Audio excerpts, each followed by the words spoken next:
Welcome back to the Musicians Talk Show podcast. It is episode, I just realized I forgot what episode it is. Do you know that?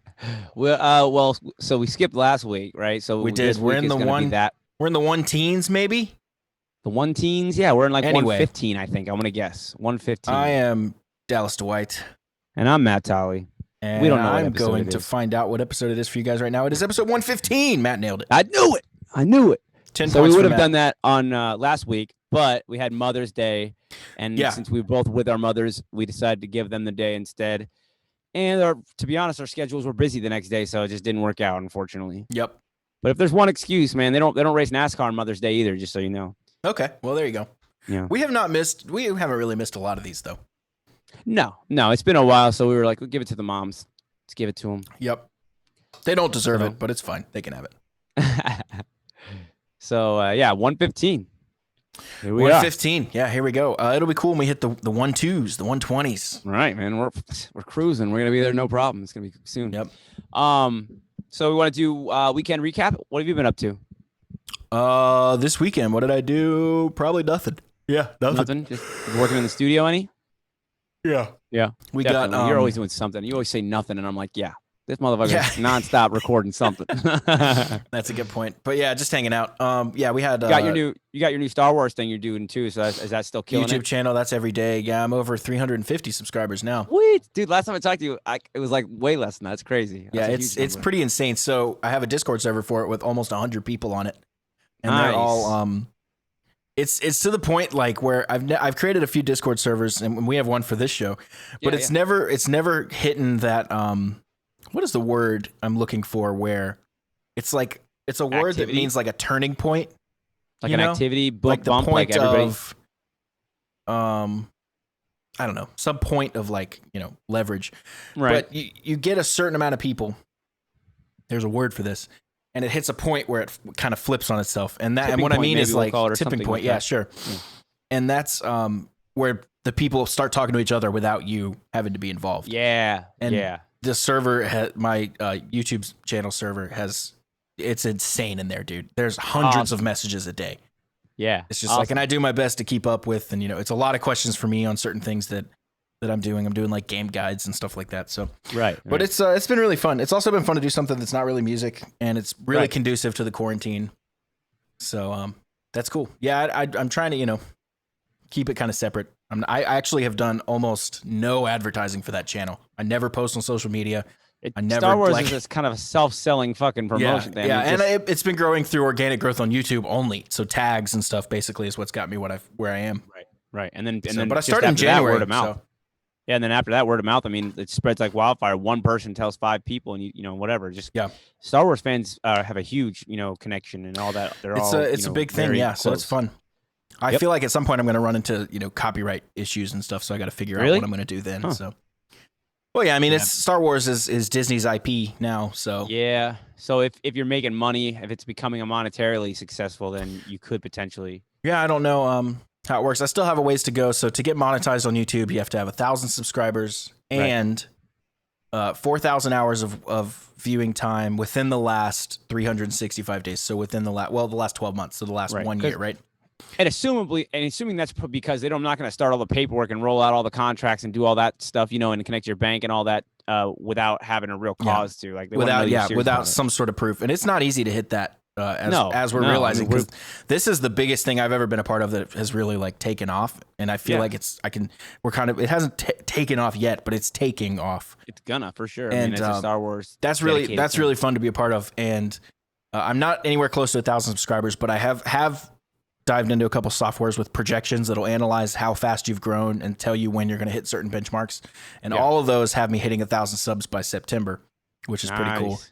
And then I already have over half of those 4,000 hours at 300 subs. So I imagine when I get up to the 1,000, so the 4,000 hours was the part I was worried about. I knew I'd hit 1,000, whether it's this year, next year, the year after that, Of course, right. just because you're doing daily videos. So I mean, it works That's out. what happens. You're gonna pick up people every day. You're gonna pick up somebody else who hasn't seen it. Somebody else who hasn't seen And it. I'm learning that people really do love that consistency. I'd always heard Oh, yeah. people say like, the key to a good podcast, the key to this, the key to that is be consistent, show up as much as you're going to say. Yeah.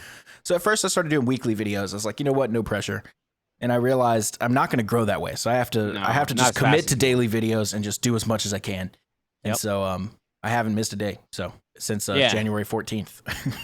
Yeah, that's good. And the thing is like the dependability of a daily podcast is the fact that whether or not the viewer themselves, if they are a fan of your thing, right, whether or not they're able to watch it every day, they know that there's going to be a video every day. So they know it's a dependable show, and they're going to be able to go and check it out again every day. And if they miss a day, then, hey, I got 2 episodes to watch. Doesn't mean they don't want to watch it. But if you put one a week out, it's kind of different. It's very different, yeah.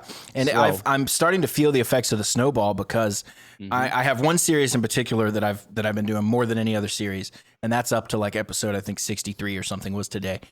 And I get people all the time that come into the latest video and they're like, "Hey, I just started the first one. I'm going to go back and watch them all, but I found you on this one." So it's like I keep getting snowball just keeps getting bigger as it rolls more and more. That's it, man, and it's exponential growth.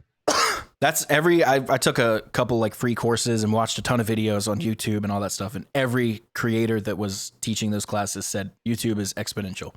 That's what you're looking for. You're looking for one person to tell another person to tell another person. Well, 2 becomes 4, becomes 8, becomes 16, becomes 32. It's like, whoa, all right, now we're. And think about how the data is collected for YouTube too, like what people like. So you're the more you're thrown in there with more people watching you, the more you're going to be thrown in there. Okay, so people who like this thing, they also like this, and the more data you give them, to who's watching your show, the better they're going to be able to find your audience. I had a couple people tell me they've in Discord that they saw me show up on the home screen, which is pretty cool. That's really cool. Now, it's not, obviously, that's not the home screen for all of YouTube. It's not exactly. But it's the home screen for that person. Exactly. So but that's pretty cool. That means they're watching it enough that it's getting, put on their home screen. And it also tells me that the tags that I have set up are working really well.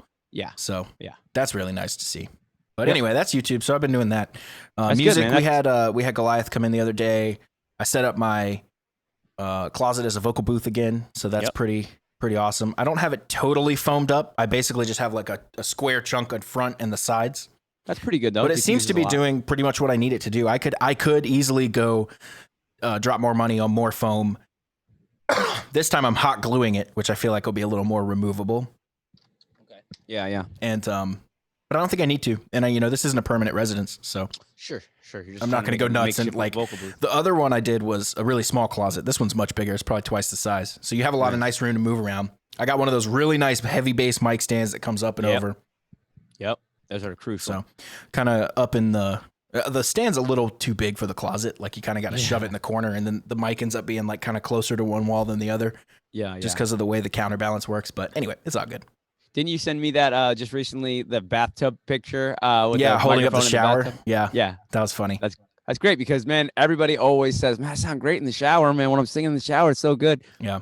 It's just good reflections. It's too much reverb, though, because I did some tracking in a bathroom one time to see how it sounds. And it's like a good amount of reverb that could sound cool in some instances.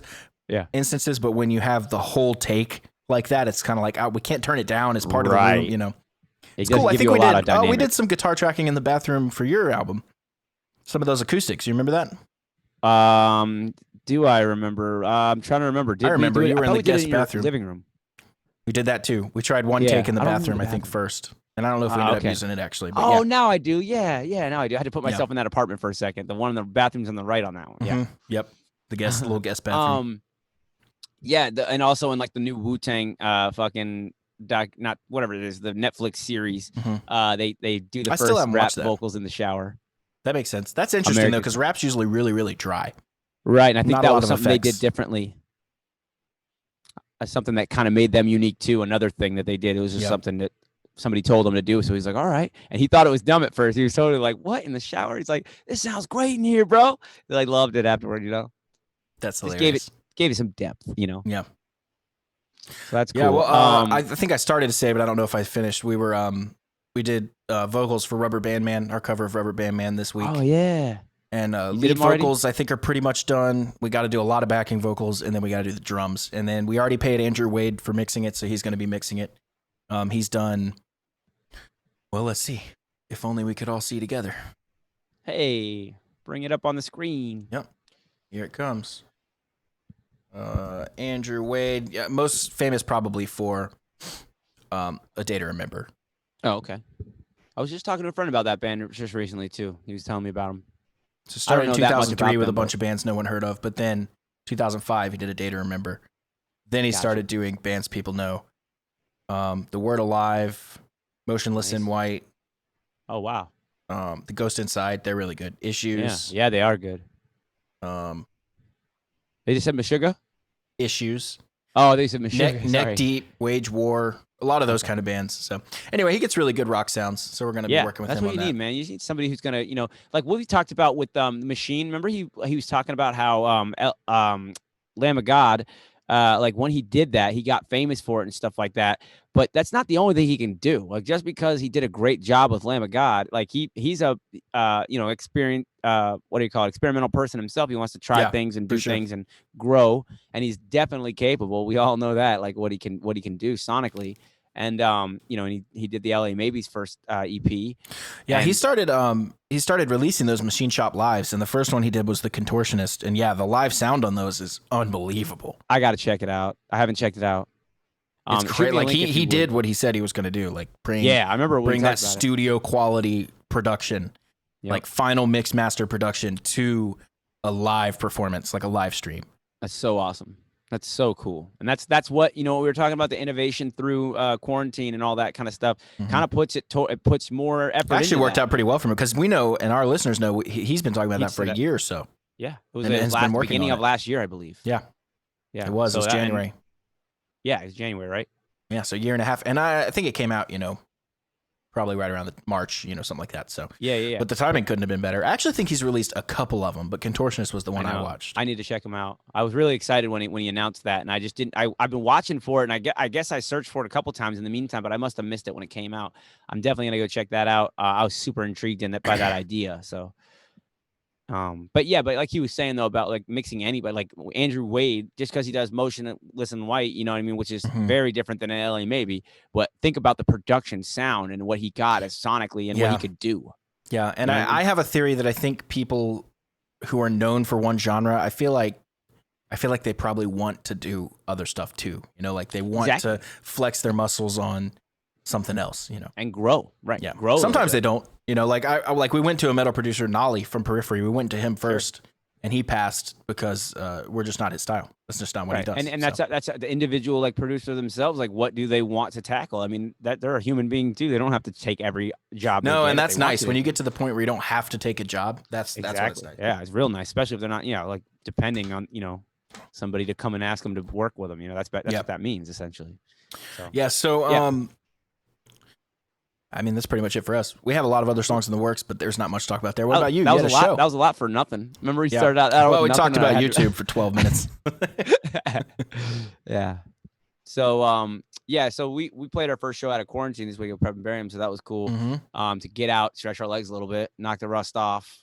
Because we've been practicing in quarantine and stuff like that, and I've talked about this before. We just tell each other, let's all be safe. Let's not go be in big crowds. Let's definitely like try and stay quarantined. Obviously everybody's got to go out for something now and then, but if we can trust each other to stay clean and not fucking catch this thing, then we don't have to worry. We can just keep working on stuff and keep busy. So that's the way we've been approaching it.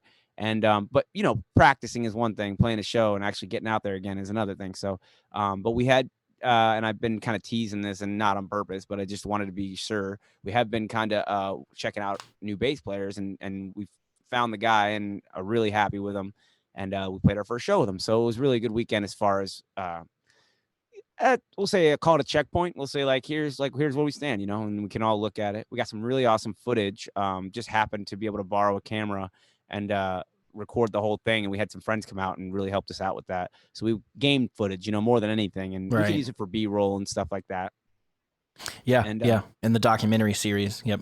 Yeah, you never know. Who knows? I do want to do stuff like that on YouTube, build up a bunch of content and slowly release it as clips of us just messing around, whatever. You know how it is. That stuff's really engaging to fans, I think every band should do that. So we're trying to actively put more steps towards that and make sure we get lots of footage and stuff. And on top of that, we hired Hannah Lee, I don't know if you've heard of her. She's definitely we were talking with her about doing the Amos's show, but then we had someone else come in at the end. Okay, gotcha. Yeah, I can't recommend her enough. She was really fun to hang out with and just has a great eye for things. Our Facebook and Instagram, I just posted actually the ones that we that she took, and I was blown away. I was like, she captured the moments, which is great. Hmm. That's what a photographer should do. Not only stand there and take pictures and have all the right gear and stuff like that and know what to use, capture the moments, and you guys, I've seen some of your photos. They're awesome. Like when you really capture that moment. It's not, I Hmm. love that. Yeah. That's what I'm looking for. Yeah, definitely. So Yeah. she did great there, and it was awesome. And then also to be officially met the Carolina Headbangers group, which is a really cool group from around this Carolina areas. I guess they cover North and South Carolina. But they're just the metal heads that go to all the rock and metal shows, and they showed up to our show fresh out of quarantine. They've been cooped up too. They've been wanting to go see something, so it looked like a good opportunity for them to come out. So it was a good day altogether. We met them and had Nice. some fun. Was it a pretty good turnout? Pretty good. I would say just under 100 people, not Okay, not cool. nothing crazy, but I'm okay with it, to be honest, because you know how it is. Like, this is literally South Carolina. I think, did they ever have a lockdown? Because I live in North Carolina. So Dude, you're asking the wrong guy. yeah, I don't know if they ever had a I don't have a lockdown clue. officially, like if you're have to stay in your house, but it seems like they've taken it a lot more lightly. So that's where the show was. It was in Lancaster. So, Lancaster, South Carolina. Horseplay Farms, super cool place, private farm. They have a stage built out there. Outdoor is Cool worth PA saying system, so too. it was good. Outdoor is worth saying. Huh? Outdoor. Outdoor, yeah. And it was hard. That's another thing. We don't play outdoors a lot. I've done it a couple times in my life, just on I've done it on the back of a trailer before. Mhm. I've played some shows all over the place, but in weird circumstances, I guess. But playing outside is different. You got to remember that the sound doesn't carry as well. It doesn't bounce off everything and catch everybody. It dissipates in the air. So it's really important to mic well. And that's one thing we messed up. And I'm be the first to tell you. I mean, we didn't do everything perfectly, but one thing we messed up was how we mic'd our cabinets. We should have been more precise about it and more like knowing what we were trying to go for there. Because it mattered a lot in that situation when the PA is carrying your sound out there, Right. So just paying attention to mix really carefully in that situation, that caught us off guard a little bit. Monitors carries the same way as, you don't get as much monitor carry when you're outside because it, dissipates as well. Just stuff like that. But we really worked on our performances and stuff like that, man. I think we kicked ass this week and we had fun. That's good. And then supporting our boys in Element, who supported us at our show at the beginning of the year, and we would have definitely been played with them again by now, but obviously the quarantine stuff. So they released their album and put it out, and which is really cool. I'm really proud of them for putting their debut album out. I know how that feels, and it's awesome. So I was glad to go support them and help them out with it. And one of the things actually that I got into discussion with them about, and this is, I think, a good maybe lesson to any band out there coming up with a name. Like everybody knows how hard it is to come up with a name, right? I mean, Dallas, you had that giant list going, dude. If you wanted to go start a parody band right now, you could go through that list and you could fucking easily just be like, yeah, this is what a good one. Yeah. You have many good ones. I have it's over 100 names long now. That's hilarious. So anyways, it's important though. We always talk about it's important to be unique in your name. Your name shouldn't just be, like Element, for example. We'll just use them as an example. That's a widely used name in all genres. It's not even just, just a rock band that's Element. There's every genre you could think of. There's hundreds of elements. I would go a step further and say, when you're trying to think of a unique name, have Google Domains or GoDaddy or whatever pulled up. Yep. And type in your name and see if the .com's available, because I guarantee you it's not. So Matt, your band, you have prepandbarium.com, and we have both the LA Maybe and LAmaybe.com. Exactly. So and Musicians Talk Show, surprisingly, that's unbelievable to me. And I have DallasDeWhite.com. I have a bunch of others, but you should have. You should be able to get that. I tell you what you do not want to do is have like prepandbariummusic803.com or prepandbariumband.com. That's just like the biggest unprofessional looking red flag of all time. And if you're feeling like, oh, we're named, I'll use them for an example. I don't know them, but we're named Element. Let's go get element.com. Well, no fucking way. There's probably you're gonna find out real quick. That. Yeah. But you could maybe turn it into like, make it more unique some way. Yeah. So here's what I told them to do, because they're already down this pathway. So I told them I actually found out a really easy way for them to do it. So their album came out and they told me it's on Spotify. So I go searching. I'm like, all right, Element, how many are there going to be? And I knew there was going to be a few of them. There's hundreds, bro. And it's not just when you type in Element, just Element on Spotify search engine doesn't just give you all the bands that are Element, just Element off the bat. It's giving you Element this, Element that, the Fifth Element, this Element, Right. all Element. It doesn't differentiate. Like just because you typed in just Element, it's not going to just give you anything named just Element. It's giving you as much information as it can that has to do with That's a big problem with a single word name. Exactly. The only way I think you can really pull that off nowadays is if you make up a word, like I did with Osara. Exactly. That ended up working. Pantera kind of is a word made up, but not really. It was a cat or something like that. But anyways, the idea being that like you're not just going like with like, okay, well, I guess we're gonna have to compete against with the people who are just Element too. You're not gonna compete with that. You're competing with all the other Element related things. So here's what I did know though: all their Instagrams and Facebook is already at Element Official 803, and that's their handle. And I knew that because I follow them and I'm friends with those guys. So I searched that on Spotify. It does bring up something. Their band manager made a profile on Spotify with that name, and it's just a profile, a normal user profile. It's not a Spotify artist, but it's a user profile. And I said, well, that's good because when I searched that came right up. There was no other competition with Element Official 803. So I said, just make a playlist on that profile. Now tell your fans to search Element 803 on Spotify, and then when they find that, they'll fucking pull up the link to that playlist. It'll link right back to their real artist page. Which, if you know anything about Spotify, maybe we could talk about this a little bit, Dallas. It's not as simple as just making a profile, naming it, and uploading your music. Well, you can actually do that now with the art, but it has to be an artist profile. But yeah. Okay. Well, I know you can control your artist profile. Can you create an artist profile? You can create one and upload music directly to it now, I believe. Okay. Yeah. Wow. Okay. That changed in like the last year or so. Yeah. Okay. So that they've cut out a lot of that middleman action that basically like CD Baby. Yeah, but the only problem with that is now your music's only on Spotify, which you don't want. True. That's not the smart way to go about it. The smart way to go through a distribution company like CD Baby or what are the other ones? The TuneCore, Deezer, not Deezer. DistroKid. DistroKid. That's the one. Yep, that's a big one that they use. And then you SoundCloud, if you count that. SoundCloud, I think does. They might do that actually, and Reverb Nation does. We know. Yeah. But yeah, so, we use and recommend CD Baby here on the. They're the best. They're so professional, and it gets your music everywhere. Like our music's on Instagram stories. Like I always use that as an example. Like you want your music everywhere. Like that's how you do it. Like you go through somebody professional. They handle all the different providers, I guess. Yeah. Which is great. They've been nothing but great. I can't recommend CD Baby enough to anybody. This isn't a commercial, but this is how I feel about it. Yep.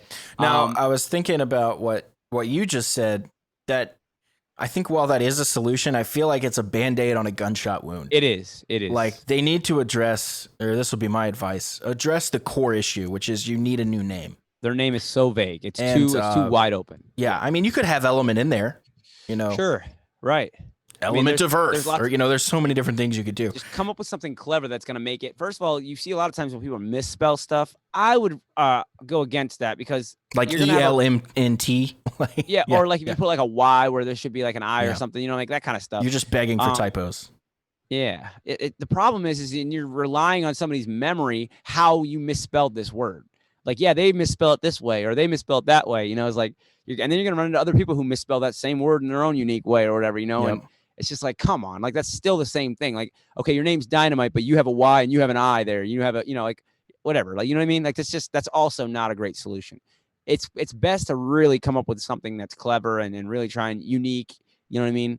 Yeah. And I mean, I don't know. I can't speak for how far along they are in their journey, but they're like 10 years in. And what happened is they had a hiatus and now they're back is kind of their story. So, okay.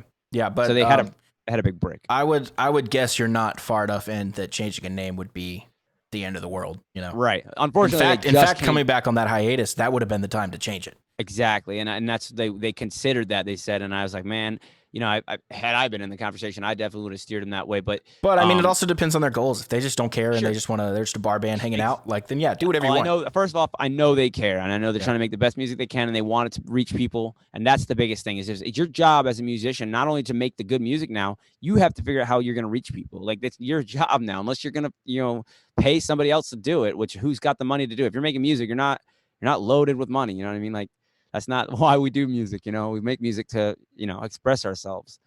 So I guess, the point being is that you have to at least take it seriously enough to know that you're going to get lost in the sea of other names if you don't, really try for the name is important. The name is very important. Album cover, not so much important anymore these days. No. Name, very important. Yeah, I mean, you need to have that ironed out. There's you guys should check out, speaking of CD Baby, the DIY Musician podcast. Yep. They talk about this topic like it seems like every episode. They have a whole like 3-episode series dedicated to this, and how one thing that always stuck out to me. One guy's name was Randy Brown, and he that was taken. There's a lot of Randy Browns out there. Right. The most generic This guy's name. solution was to change his name to Brown Randy. Randy Brown Randy. And the guys on the podcast, because it was like a right-end question, and the guys on the podcast just like died laughing, and they were like, dude, don't do that. That is a horrible idea. That's a very terrible idea. That's a terrible name. Unless it's a joke band. If you're like, Weird Al, Brown Randy. Right. Like I feel like that might work, but God, it's bad. Then do you think Weird Al, like think about like that kind of name? Do you think that was hard to spread? Like I'm sure at the time that he broke was more about like what a record label did for him or something, right? Like there's some producer that put him on from the time he's around. But imagine like if he's doing that now, like this kind of reminds me of that whole thing. Would it work now? Like you always see these things like, would this movie have worked now? Like if you played this movie from the 80s or this movie from the 90s in 2020, how would people react to it? I always love that thought because that tells you a change in perspective of our culture, like what we agree to and what we don't agree to, what we think's funny now, And obviously some of that humor comes from the times that they're from. Some of that humor is about what was going on that specific time. When we look back at 2020, I guarantee people are going to start making fun of the fact that we have designer face masks, and that was the new trend in 2020. Yep. But it'll be something. It'll be like that thing we remember about 2020. So it's interesting, Yeah, for sure. It's important to pay attention to that stuff, like what culture shift is doing, because you don't want to be that person who tweets, the N-word or something in 2020. Like, are you fucking stupid? Like, first of all, it's completely insensitive. Second of all, you're obviously totally disconnected if you don't know what's going to happen when you do that. Yeah.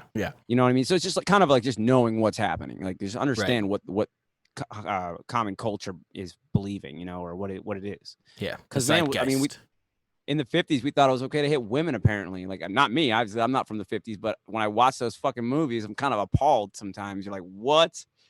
Like just throwing women to the floor and stuff.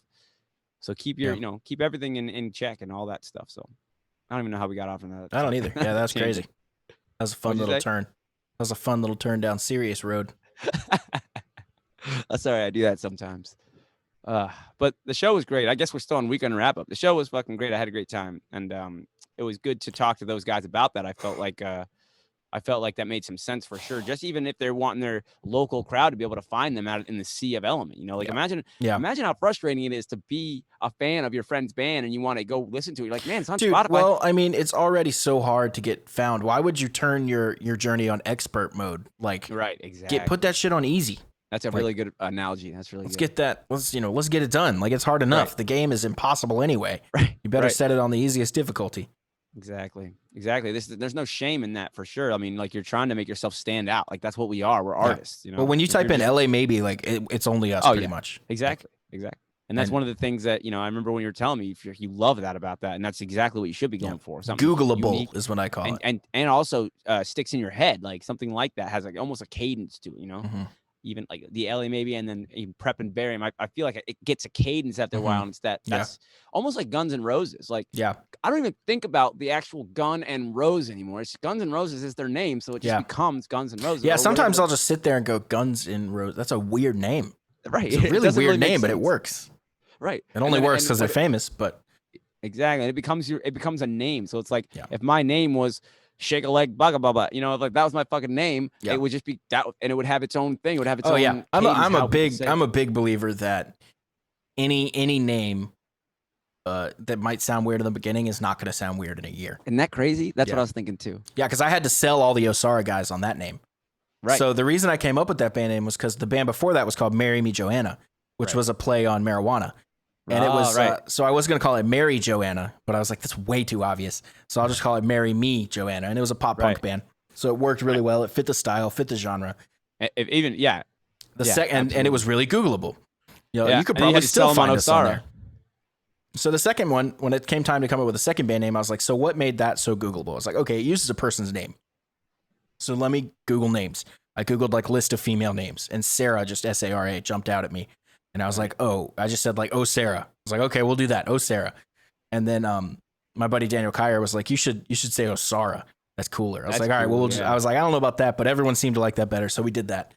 Cool. Of course, it ended up being better. And then, I went to the guys and everyone was like, I don't know, dude. It's just weird. Like, what does it mean? Like, blah, blah, blah. And I was like, look, none of that matters. Like, right.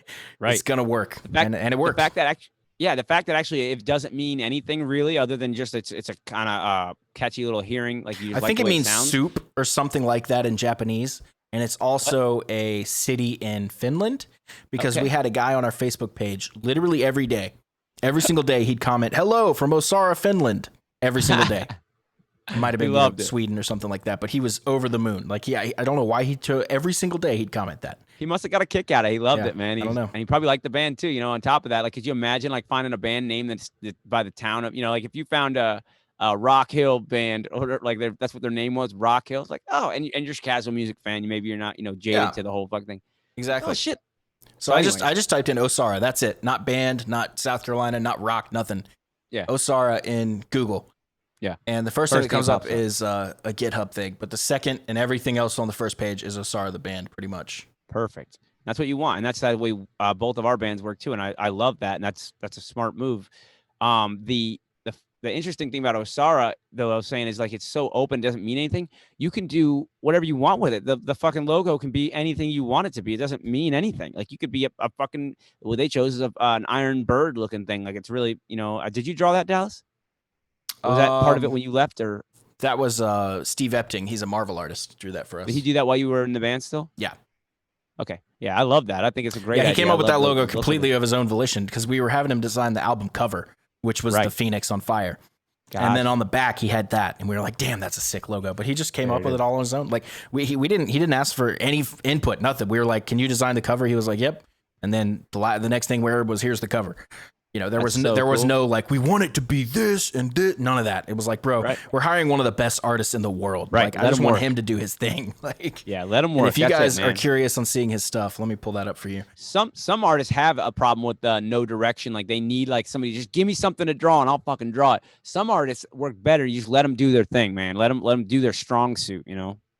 This is some of his work. So he's an artist for Marvel. He's actually most known for being the first person to draw and create the concept for the Winter Soldier. Oh, cool. So, which is one of a big character in the Marvel universe. Yeah, that's awesome. So you guys found him for that specific reason? No, he's related to Seth somehow. Or no, he's related to Ethan and really good friends with Seth's dad. And then my little brother was dating his stepdaughter recently. Oh, interesting. So he's really tied into my life in a funny, weird way. Well, he killed that fucking album cover. I mean, yeah, sure. I mean his design sense and his illustration sense is just unbelievable. There you go. I mean, I love he draws stuff that you're just like, that's not real. Like, and almost everybody has somebody that's really good like that in their family. I think everybody should always try and like look out into even extended family or friends.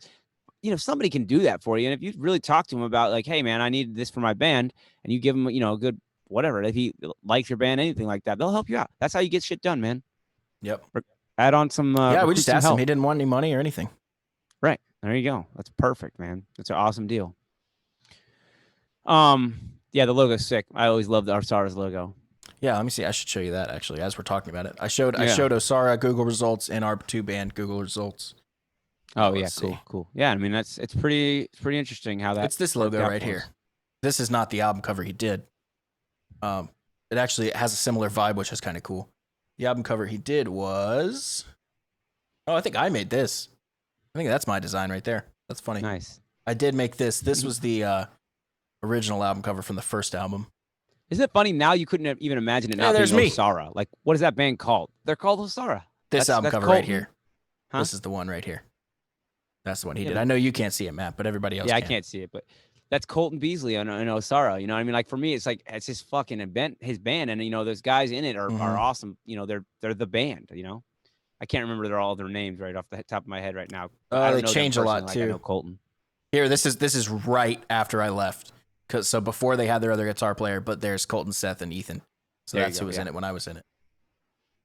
So there you go. Cool. Oh, this one too. The first one that comes up. Yeah, that was right after I left.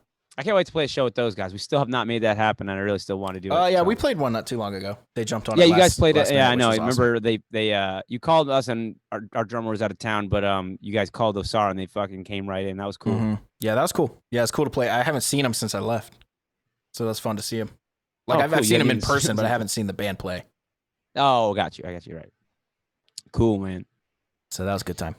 Yeah, man. What else going on in your world, bro? Anything not much. promising coming up? We have some shows we're working on. Oh yeah, I was gonna ask you about that. That's actually one of the things I really wanted to talk about, because coming out of this quarantine thing, I was wondering, like, is this the turning point where everything shows are gonna come back to normal? And obviously, our situation was like a very pretty much. I mean, we have we're starting to get emails where people are saying, "Hey, this show's not canceled." You know, right. We're gonna be. You guys doing got an offer at Benford, right? Benford Brewery. Yeah, that was we got the offer like the week of, and we Right. weren't gonna make that happen. Okay. And then we got what is the venue? Oh, it's a local Rock Hill venue, Tattooed Brews. They're putting on an outdoor festival. That's Cool. probably a big word for it, but Right. That's That'd be like cool. June. I think we're So doing that June 13th. outdoor seems to be the answer for people to feel safe in coming out. I mean, that's definitely That'd a probably be better kind of chance like phase one. Yeah. Yeah. Yep. Exactly. So one of the venues emailed us and said, "Hey, this show on this date, I think it was like the 29th of May. So we don't have anything through May. Our stuff starts back in June. But the 29th of May, we had a show at Trail House, which is a nice, really big venue, really cool. I shouldn't say really big venue. It's like a big restaurant and one of the nicer venues that's in that like restaurant bar kind of category. Nice. Big stage, dance floor, all that stuff. The coolest And, thing about you guys know how to fucking put on a show in any fucking any venue. You guys can do it literally in the like a fucking, you know, dinner bar or whatever. You can do it anywhere you want, because you guys have a great like direct in setup, you know, like there's not much Yeah, that's true. guesswork Yeah, with we've done it on the floor, you know, all kinds of places. Right. But Right. That gives you guys so many options, man. I'm kind of jealous about that, because we can't just do anything. Like, we got offers to play Tommy's Pub, and I don't know if you've ever been there. It's not.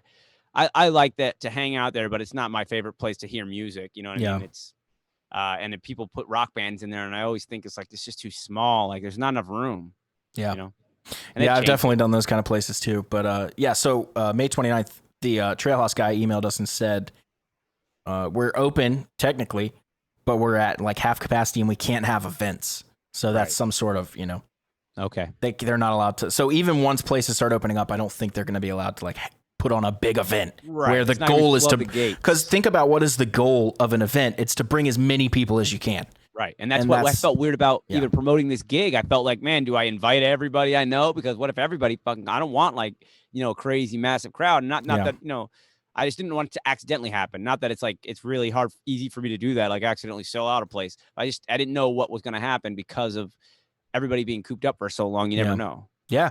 And that's what we're thinking about for our Amos's show, like in August. We don't know do you want a full capacity, or do you want a half capacity? Do you want to cut tickets? I mean, we want to sell it out. I just don't know. I think things will probably be kind of back to normal, whatever that is by then. Now it's possible. I mean, a lot of things could happen between now and then. Not the least of which Amos's could just shut down entirely.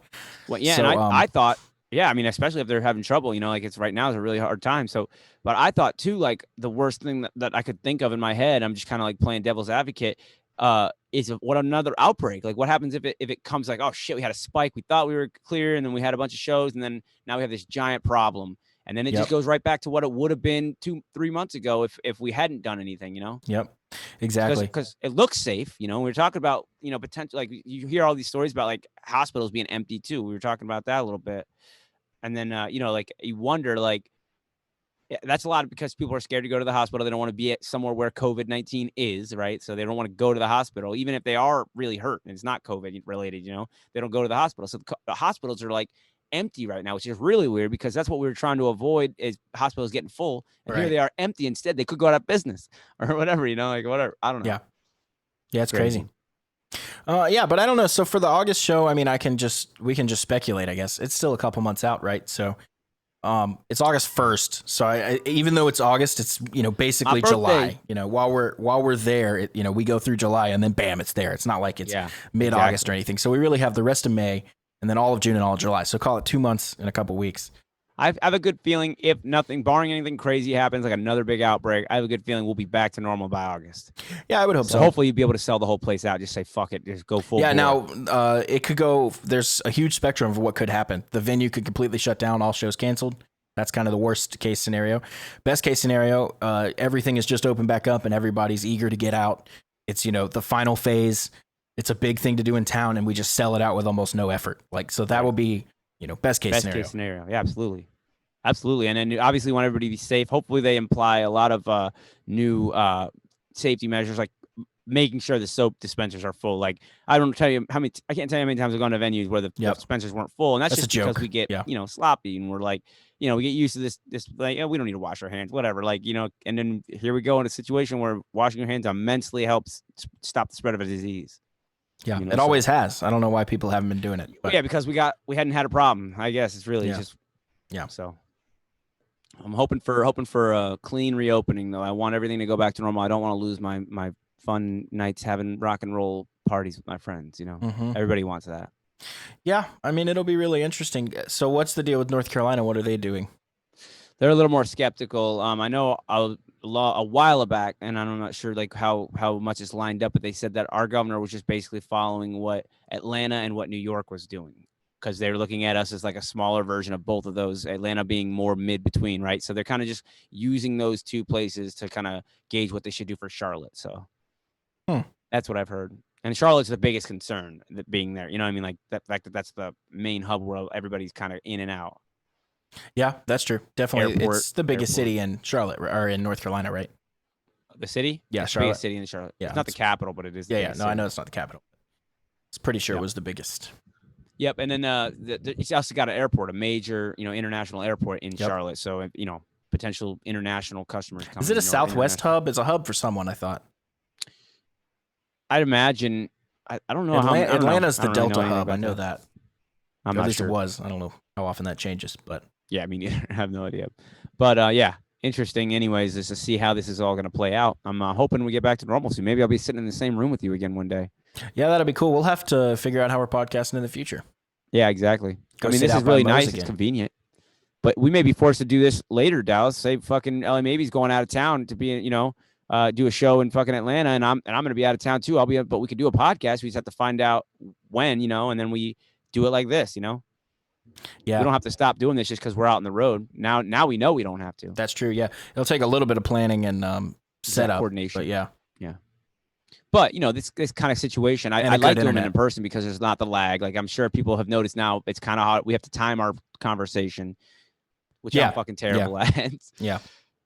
So, and, in person is a lot more, visceral, I guess. We fucking really do talk like, and we feel, I don't know, it feels like we're in the same conversation rather than I'm talking, you talk, I'm talking, you talk. Yeah, and it's always like the weird interrupting, and then everybody stops, and then it's silent, and then you both say, "Wait, what'd you say?" at the same time, and then you stop again, and it's just like, "Oh, come on!" Like, exactly, and that's what, like, I'm getting better at it now, having done so many of these now, and doing more of this stuff. So, yeah, it's interesting, man. I don't know what else to talk about. What's been going on besides the gigs? Not much. How long have we been on? 43 minutes. I feel like I've been rambling forever. No, but yeah, I don't know. I got to fucking basically we just got back from that show yesterday, so I'm gonna unload for the rest of the day, and hopefully. Oh, dude, I wanted to talk to you about this actually. I'm glad you asked me for what else, because I'm getting that iMac, man. A friend of mine's got a good deal where he works at a place that they use software production and stuff like that. I don't know what you call it. I'm probably butchering it, but they have high power computers, but they, after a few years, these machines are 2017, like refurbs and stuff. They offload them for cheap. So that makes sense. We'll have that Thursday. So I'm super stoked. So you guys already bought it?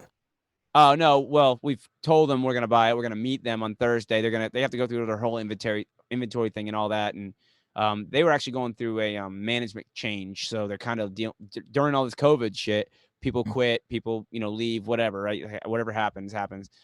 So they're making adjustments, and the computer thing has been like the last thing on their mind. So it's taking a lot longer. They're not worried about selling off their old computers. That's not priority. Right. But it is money for them. And it's a good deal for us to be able to get something that's a good tracking machine. We're not looking for fucking something we're going to be mixing everything and trying to hear, do all this extra work and all this plug-in stuff. We just need something to track it, and then we'll send it to get mixed and mastered out by a professional. limiting our work. But I do want to, when I'm setting it up, I was basically going to say I want to be able to reach out to you, and I'll let you know and keep you posted and stuff, because in case I have any questions about it. One of the things I'm worried about is like USB hub stuff. I'd like to be able to run an interface and also my Apogee Duet, because I could probably two interfaces. Huh? So 2 interfaces? Yeah, like 2 interfaces, just because I could use my Apogee for like a room mic, and like biggest thing is drums, right? Like that's what you need a lot of inputs for. Yeah, I mean, I would recommend getting an interface for that. Then I wouldn't. Yeah. What's going to happen is about what there might be some software or some way you can link that Duet with something else. I don't know the Duet, but what's going to happen is you're going to have to pick one or the other.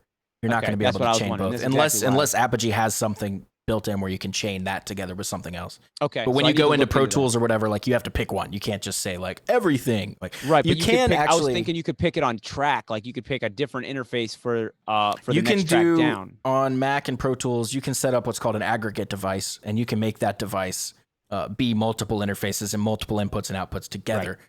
I've never had a lot of success with an aggregate device, and I've never really had to use one, so I don't know a lot about it. Okay. But in theory, you could, I guess, maybe do that. That's probably a lot harder than just getting like a Scarlett for a few $100. You know? That's what I was thinking. I was going to ask you, like, is it worth it, or just get the Scarlett, and then I could use the Apogee Duet for like vocals and stuff, because it's got really nice pre's and stuff. Yeah, for sure. But, yeah, and then the Scarlett would be a great tool just to record drums. It would definitely be good enough, high enough quality, not introduce any unwanted noise. Now you only have 8 tracks with that, so you'd probably have to get 2 of them. And what you can do is you can get the Scarlett 18920, which is kind of the brain. And then they make another one that's like $100 or $150 cheaper, and that's basically just the inputs of the Scarlett, and then you can connect them together. And that's what I bought right before we did the episode 100 sessions, and that's what I had set up when we did that. So you basically turn your 8 into 16. That's right. Now I remember. Okay, cool. Yeah. So that's the kind of stuff I'm kind of gonna, I don't know, pick your brain about a little bit as we go. Definitely got to talk to the guys about it, like figure out like what we want to spend, and shit like that. But the Scarlett, that's the nice thing about it, is they are super affordable as far as like everybody uses them and they sound good, like really good. And I don't know why they're so much more affordable. Like you look at those Apogee, the bigger devices, the Symphony and the you're getting. Can you pull that up on the site actually? Because it'd be interesting to kind of get your thoughts on that. They have so many different things, Like some of them look more portable than others. Some of them are just like flat, like a rack mount thing. And they just have so many different styles and designs going on there. I kind of wonder what exactly they're doing there. Mm-hmm. And also, how when something says there's like 28 inputs or whatever, but it only has like 2 microphone inputs in it. It's like, what does that mean? That's definitely a little confusing to me too. Here's what Matt has right here, you guys. The Duet. It's just like a little thing with two inputs. Yeah. Then it starts getting bigger. Expensive. The Quartet. Yeah. And then you get into studio recording. Hey, there it is. The Element 24, the Element 46, the Element 88. That's it. There you go. So that Element 88, that's a Mac Daddy right there. This thing's probably several $1,000s. Let's see. Right. Yes, they are. But the Apogee Duet is 2 inputs, and it's like $800, and that was a big spring for me. I spent way too much money, really, but it's been invaluable. That thing has done a lot of cool tracks. Here's one of the 16. Yeah. So the Symphony's this one's 4100, and that's the 16 by 16 Pro Tools HD. So that's like a whole different level. Pro Tools HD stuff. I wanted to know what's the deal with Pro Tools level. HD versus. Yeah. It's basically runs. I don't know a lot about it, to be honest, and it's kind of crazy. Why is everything so much more expensive? Yeah, I mean, some of the most expensive stuff you can find on Sweetwater is Pro Tools HD stuff, like Pro Tools HDX in particular.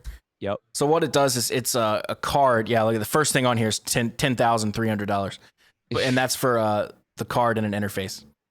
That's crazy. 13,000, 14, 13. Everything. Like the lowest thing on here is like $5,000. All the components are made of gold and here's diamonds. Something that's 20. Well, it's for like capacity, like RAM and shit like that. No, what happens is it's a card. It's a PCI card that you put into your computer. So you basically have 0 latency. You have no latency at all. Latency stops being a problem. And this is my super rudimentary understanding of it. Okay, you can also do a lot more with plug-in power and stuff like that. You can also have thousands of tracks and just huge numbers of tracks, which you and I think, why would you ever need that? Until you're sitting in a film score booth with an entire orchestra in front of you, and every one of those 130 players or whatever has to have headphones. And every one of the, you have spot mics on 50 violins, like you're doing, and all of a sudden you need those tracks that you didn't think you'd ever need. Now you and I won't find ourselves in those situations, but this isn't for us. That's Right. basically what it comes down to. Like why is a big one of those Caterpillar tractors, 150 grand? It's like, well, I'm never going to need it, so it doesn't matter. Exactly. But I just drive my RAV4. But I just need a shovel. But some people do need that, so it's for those people. It's the same thing. It's people like, why are the Mac Pros so expensive? And you could argue they might be a little overpriced. But yeah, but what's the difference in your? I know the core processing power is much stronger, right? Yeah, so I have the iMac Pro. Yeah, which came out, and this is the specs I have on mine right here. I'm showing. I love that it's black. That's my favorite. It's nice. It's kind of like a gunmetal. Yeah, you can't see that on the screen, of course, but it's got a Xeon processor, which is nice, and then which is like a step up from the i7 and the i9 and all that stuff. I got the hiccups now. 64 gig RAM, decent graphics card, but I didn't really care so much about that. So it's all about that processing power. Yep. And being able to do more tasks at once, being able to pull in all these plugins and do your, yeah, when you start doing video editing, especially. But audio as well. It's very CPU intensive. Right. So. Yep. And that's what killed my last laptop. I had a MacBook Pro, and just doing that stuff all the time with it gave it this, those should last longer. I think I got less than 5 years out of that thing, and it just won't even turn on anymore. And I even took it back and spent money to have it fixed like several times, and it was never the same. So I should have just gave up on it. I wasted a lot of money on it. I have a MacBook Pro that in theory works perfectly, but the screen is broken, like really broken. It fell off a stand 2 different times at church. That's $600, man. Which makes me really mad. Yeah, and I called him, and the guy was like, yeah, it's $200 to fix the screen. I was like, yeah, okay, I'll do that. That's pretty good. So I came in there, and the guy was like, all right, so we're just fixing the screen? Okay, that'll be $400. And I was like, what? And he was like, yeah. And I was like, you guys told me 200. He was like, I don't know who told you that. It's 400. And I was like, okay, no. And I just walked out. Yeah, that's really bad. Whoever gave that information, stupid. Yeah. So that was not fun. Say, like, you got to be upfront about prices. I was like, I couldn't even sell this thing for $400. Like, what do you like? And then, but I thought it worked, and then I tried to plug it in because the screen, you can still see some of the screen. It's just a lot of it is shattered, and you can't move your mouse enough to control it. Right. But I tried turning it on and powering it up and plugging it in. It won't turn on anymore. So I think that thing's just done. I don't know what to do with it. Like, it feels weird to just throw it in the trash. Like, what do you do with that? Dude, me too. I have mine still. I just keep it hanging around in my room. I guess you could just drop it off at Goodwill in a bag or something and just let someone else do it. I would like to get everything off of it. I would like to take it apart and take the hard drive out of it. That's a good point. It might be a fun little project, Right. I think it's even a solid state hard drive. I'm trying to remember I don't think it is. I think it was just a 500 gig like disk hard drive, whatever. But I should definitely get it out and put it to where if any of that information that's on there, not that I really need anything that's on there, but at this point, it's been too long, Isn't that funny how you think like, man, I wish I could have all that stuff that was on that computer, like, when it's been out for like 6 months or something like that. But then like you get 2 years, 3 years down the road, that shit's useless. You don't even need it anymore. Like even the information on it, it's just so outdated. It doesn't, One thing I wish I had was a lot of the demos I did for my early band. Yeah. And a lot of the songs I wrote before I was in a band. I had a folder with probably 100 guitar profiles in it of all these different songs and ideas. No idea where that is. And I had songs that I remember bits and pieces of, but wish I could remember more of. The people that were getting good feedback and stuff from like close people around me at the time. So I would like to hear those. Now, ever since Osara, I save all the demos. So I have all the Osara demos that I did after our first bit. So I don't have the original early ones, but after our first album came out. No, after our second one was done. And like leading up to the second one. So I have the demo versions of all the songs on that second album, like where we were working stuff out with programmed drums and all that. Yeah, yeah. And then I have all the stuff we were working on for new stuff after I left. But of course, some of that's become LA Maybe stuff, actually. Yeah, see, and that's the thing. And I keep all that stuff too. I like to be able to listen back for growth, man. It actually gives you, if you're feeling a little down on yourself, like take a look at where you were a year ago. See what you've done. Take a look at where you were 2 years ago. Like you're not stagnant. You're not stagnant as it might feel sometimes. Yeah. You're actually getting a lot better all the time at everything you do. And it might feel just more mundane because you're doing it all the time and it just feels like normal routine. Here we go again. But if you can keep yourself out of thinking that way, like that here we go, normal routine, it's good to put your blinders on and get work done. It's definitely good for that. But if you can just keep your head up and your spirits up by thinking to yourself, like I know it feels like I'm doing a lot of work just for nothing or I'm spinning my wheels, but it's not for nothing. It's all for the future. It's coming around and you're learning and you're experiencing all that things. I really like the way you have now your hard drive set up. Can you talk about that just for a second? I know we don't probably want to stay on too much longer, I have the Blackmagic. I don't know what they call it. What is it? Magic Dock. Yeah, and they have like multi the dock. little. It's this thing. They have the card drives. It's not in this there. thing on the bottom here. It's just this thing on the top. Yeah, this thing. Yeah, you can see them here. Super cool way to keep your track of your stuff, and they're portable. Yeah, so you just plug in SD hard drive or SSD hard drives, and then what you guys can see on my side is you just see 4. I have audio 1, 2, 3, and 4 right there. Right. Yeah, and now that you have so many projects going on, and so many, like, how many videos you're shooting daily videos, you're recording. Yeah, so one of them's stuff. pretty much for my video stuff. Yep. The first one is for like sessions, like actual, like that's where I do my recording and stuff like that. The second one holds all of the virtual instruments, and the fourth one holds all the virtual instruments, and those are both full. So I have 2 terabytes of virtual instruments. Wow, and that's all your piano sounds, your pianos, drums, organs, right. So many orchestral samples. It's not even funny. Just all kinds of stuff like that. You never know when you'll need them, though. You dig into the archives, and you'll fucking be like, "Here's the sample I need right here. Here's the instrument I need." Mm-hmm. Yep. It's perfect. That's perfect. Yeah, I'd love to get set up like that. I mean, and just for keeping it organized, and just for keeping all the ideas, nice and safe and tight, and it's all backed up, So yeah, I love it. Now, I do need to get better about the backup part of it, but sure. It's just yeah, I mean, I just don't have an excuse. I just got to get better about it. Well, there you go. Sounds like you found one more thing to add to your list of shit to do. Yep, there you go. That's how it always is. All right, well, you ready to wrap it up, dude? I'm good about talking ready. to you. It's been 2 weeks, so it felt like it was like a long time coming, kind of. I'm used to talking to you once a week. Yeah, every single week. Yep. But hey, you spent some time with Mom. Yeah, it was fun. Yeah, I went down to Columbia, saw the new house. So they moved out of my childhood home. My dad moved out of their childhood home. I had 2 childhood homes. He moved out of that one not too long ago, summer last year. So and then my mom just moved out of that one. So now I have no more childhood homes. Isn't that weird? I had that too happen to me just recently, so it was kind of weird. And we never moved when I was a kid. Like the main house I grew up in, I moved into that house when I was less than 1. Whoa. And then they just sold it last summer. And then my mom's house, she's had that same house since they divorced when I was 7. So I've been in that house since I was 7, the other house since I was 1. And, no changes. Gotcha. So never really moved. Good for you, man. I'll say one thing. We moved around a lot. It developed my social skills, but also made me less sentimental. That's the one thing I realized. Yeah, I'm not super sentimental either, like anyway. Interesting. Yeah, so maybe it's not due to that. Maybe it's just, but you grow out of sentimentalism, maybe a little bit. But you probably grow back into it when you get older. I'd like to start keeping less shit. I'm pretty good about that. I like to shed it. The problem is I have so much studio stuff, so it's like I don't want to keep all these lights. It's like, well, God damn it, I use them every day and I need them. Yeah. I don't want to keep, all of these things. It's like, oh well, they're part of the studio. Like I have to keep this stuff around. Like, I guess I just need more space, but. Yeah, as you get older, you accrue more things, man. You start I know, I have so many guitars that I don't even fucking play, but I couldn't imagine selling them. I don't want, I always have a project or something in mind. Oh man, I got to tell you something, but let's talk about it after the podcast. All right. Okay. Tell you something awesome. Oh, well, let's end this right here. It'll be on the pod. It'll be on the podcast very shortly. I know, but I got to tell you this. All right, cool. Well, let's end it now and leave everyone on that cliffhanger. All right. Peace, Sorry, everybody. But see ya. Peace.